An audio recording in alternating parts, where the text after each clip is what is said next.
People who grew up with wealth. What was your I'm privileged wake-up call?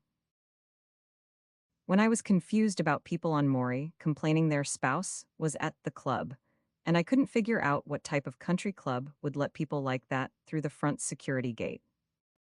At this point, I already knew I was very well off, but after I had gotten laid off for the first time a few years ago, I took a break for about a month before diving into a job search. I was at the self-checkout at the grocery store, next to a woman paying with food stamps.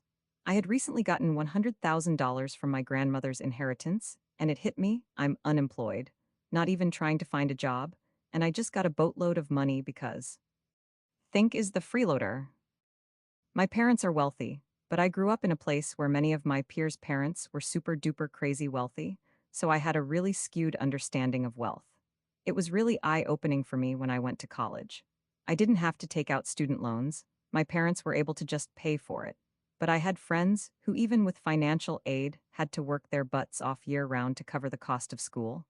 I realized pretty quickly just how privileged I was. Did in fact grow up with wealth. When I was a kid, my best friend came to our house for the first time. He kept saying, "Wow." He was really impressed that we had two TVs.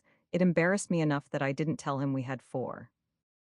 I took my friend to my parents' cabin, and he said, "Wow, this is nicer than my house."